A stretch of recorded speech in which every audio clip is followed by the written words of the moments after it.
So ang daming violation, Madam Chair. Walang record, hindi binigay. Ngayon, it's not readily available. Walang record sa archives. Ano to, sikreto? Again, this representation was not No, the let's ask the appropriations committee chair. Let's ask at the the committee time. secretary, where are the signed records of the 2025 small committee report?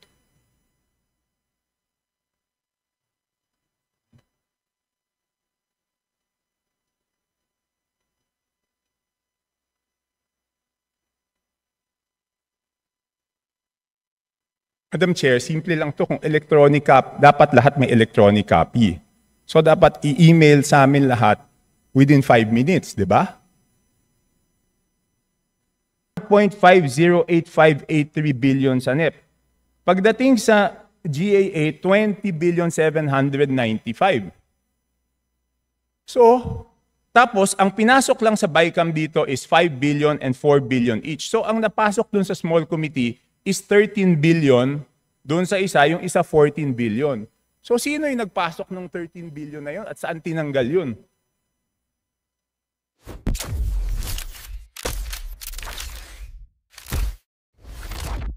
Mahiya naman kayo, Initiative Errata for the Boys SOP. So ang Initiative Errata ay nanggagaling po yan sa Kongreso. Kaya nga medyo nahirapan si Sec Ralph na sagutin kung paano nabawasan yung iba dahil talagang Kongreso po may alam yan. At dalawang pagkakataon po yan, sa BICAM at sa small committee. So I would like to ask the chair to furnish all of the members the signed report of the small committee for 2025.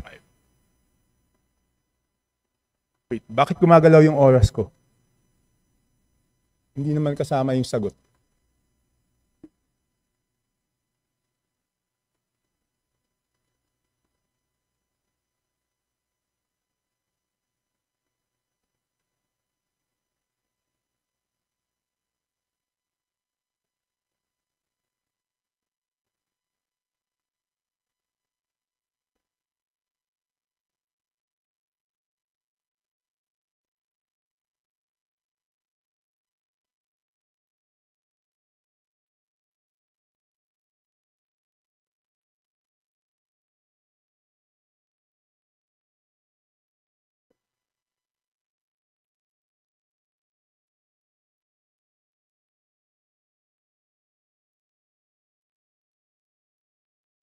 Thank you very much, Representative Chanco. The request will be put under consideration and we will let you know if it's possible to... No. Madam Chair, why should it be put under consideration? This is of public record. This is in accordance with our rules.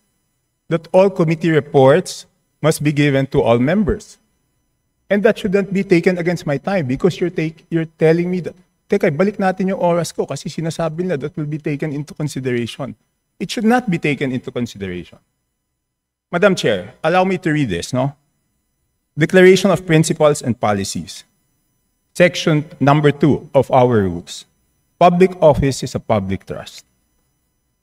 The House of Representatives and every member thereof are accountable to the people at all times. I will not read the ending portion. Number 3, efficient and effective access to and dissemination of appropriate and accurate information are imperative in lawmaking. So why should it be taken into consideration, Madam Chair?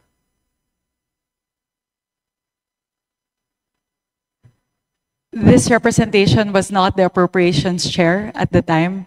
So the person who's covering the jurisdiction of that particular document, that is a document within the purview of the 19th Congress. Given that we've now crossed over to the 20th Congress, we would need to consider that request. Madam Chair, that's not acceptable. This is public records. Pareho pa naman yung COMSEC natin. At yan dapat linalagay sa archives. Do I have to read the rules again regarding archives of all documents? So ang daming violation, Madam Chair. Walang record, hindi binigay. Ngayon, it's not readily available. Walang record sa archives. Ano to, sikreto? Again, this representation was not the appropriations chair. Let's ask the committee secretary, where are the signed records of the 2025 small committee report?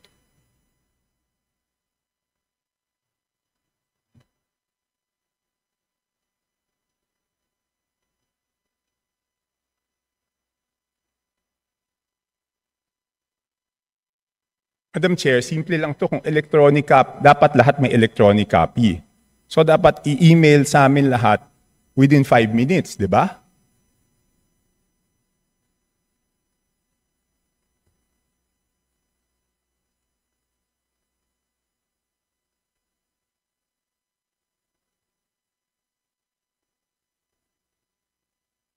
Meeting suspended.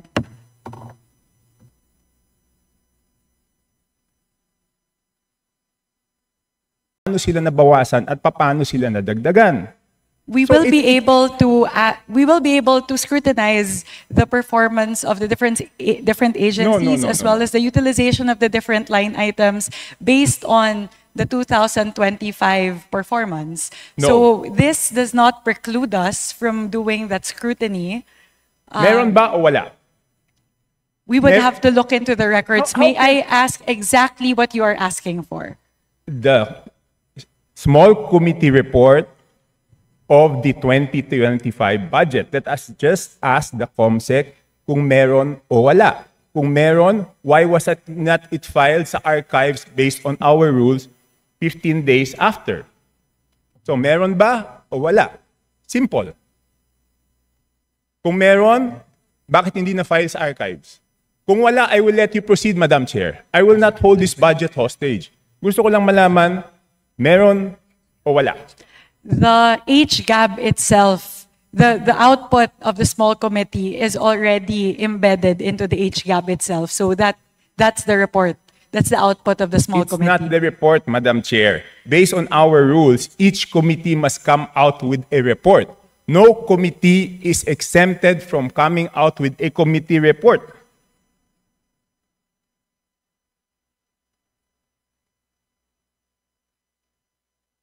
Please check Section 39 of Rule 9 of our rules.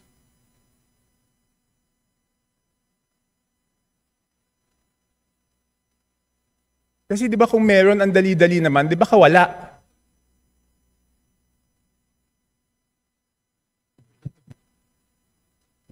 So the small committee is subsumed within the Committee on Appropriations, and it is the Committee on Appropriations who's required to submit the committee report. In this case, the report and the output of the Committee on Appropriations is the HGAB. No, it's not. The HGAB is different from a committee report. Just like any other bill, the bill is different from the committee report. There must be a committee report included to the bill. It is not one and the same.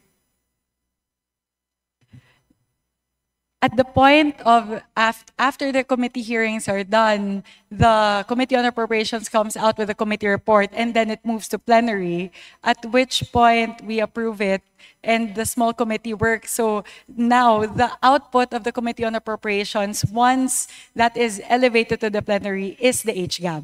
No. So there's no other committee report that needs to be furnished by the Committee on Appropriations apart from the HGAB itself. It is not exempted from our rules, Madam Chair. Maliwanag, Section 39. Gusto niyo basahin niyo? Okay, I will ask the committee secretariat, how many meetings were held?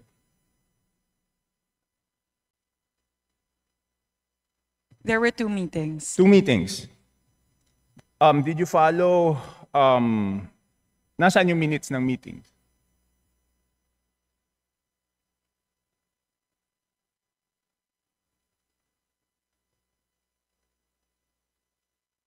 Where were the meetings held? What date?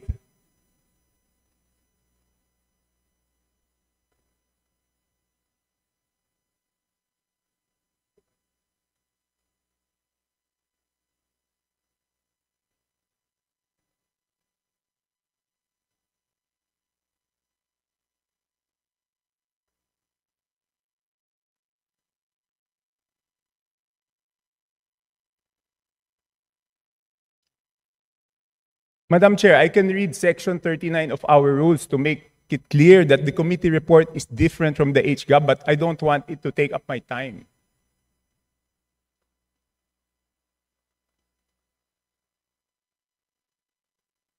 Iba po yun eh, kasi tignan nyo yung BICAM. Di ba may BICAM report? Doon sa BICAM report, teka muna, ba't umaandaw yung oras ko? Hindi pa nila natatapos yung isyong rineraise ko. Doon sa BICAM report, nakasulat, okay, yung BICAM report, pinipintasan natin. Pero yung BICAM report, may nakasulat doon kung alin yung nabawasan, alin yung nadagdagan. Dito sa HGAB, wala tayong makita kung alin yung nabawasan, alin yung nadagdagan. With the indulgence of Representative Chanco, so the COMSEC is currently looking into the specific request as well as the level of detail that you are requesting. No, within 5 minutes, I need the committee report. If we may please move on to the other questions Yes, while but- they're working on Yes, this. I will. But if within 5 minutes wala yan, ibig sabihin wala yan, ngayon palang gagawa yan. Ang gusto natin na committee report is the same as the BICAM. Okay? The same as the BICAM. Nakasulat kung saan binawas, saan nadagdag. Okay, I will mention why it is very important. Okay, ito may dalawang distrito, no? At sino ang nag-introduce ng amendment? May dalawang distrito, hindi naman to kasalanan ng congressman doon sa distritong yon. Ang NEP nila is 2.530 billion. And then, pagdating sa GAA, naging 20.999 billion. Isa pa, 1.508583 billion sa NEP. Pagdating sa GAA, 20,795. So, tapos, ang pinasok lang sa BICAM dito is 5 billion and 4 billion each. So, ang napasok dun sa small committee is 13 billion, dun sa isa, yung isa 14 billion. So, sino yung nagpasok ng 13 billion na yun at saan tinanggal yun?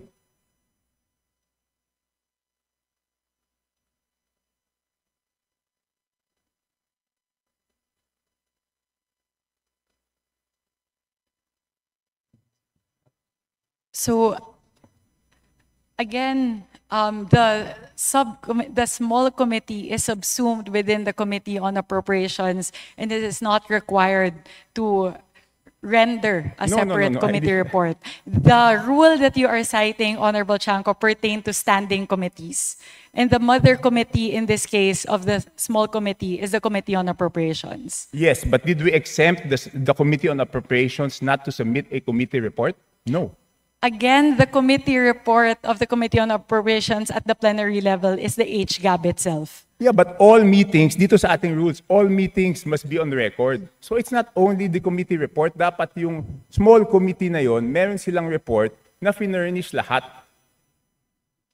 Again, if with the indulgence of the Honorable Chanco, the COMSEC is looking into the request, if we may move to the next question. Okay, I will move to the next question. Thank so, you very mukhang much. wala talaga. Signed committee report showing ano yung binawas, saan napunta. Okay. So it's only now, Madam Chair, that you found out that there is no small committee report?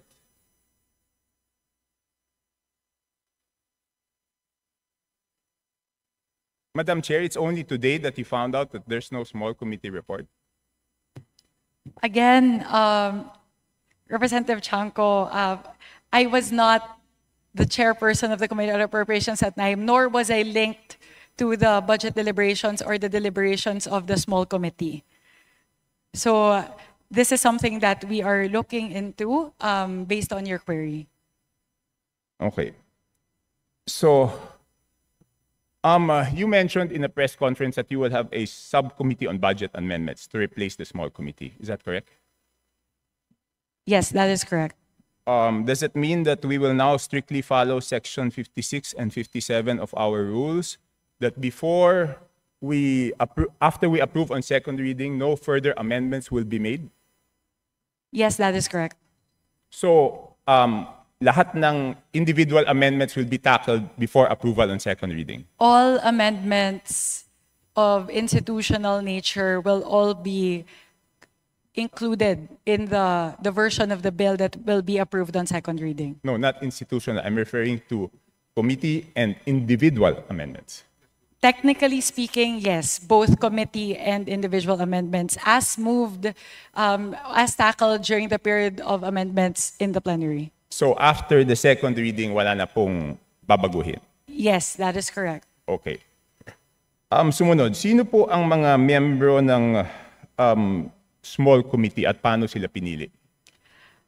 As of now, it's an ongoing discussion. It will not be small. Oh, the It's actually subcommittee on budget amendments. Yes. So we are looking into representatives nominated by each of the political parties, plus the party list coalition, plus members of the minority. So we are looking at least 10 members. So discussions are still ongoing, so I'm unable to say definitively how many the members are and who the members are. So sinabi niyo po, political parties, majority, minority. That is correct. Bakit wala pong representative ang independents?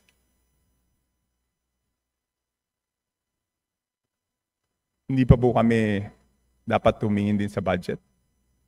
That could be considered. Thank you very much for pointing that out, Representative Shanko.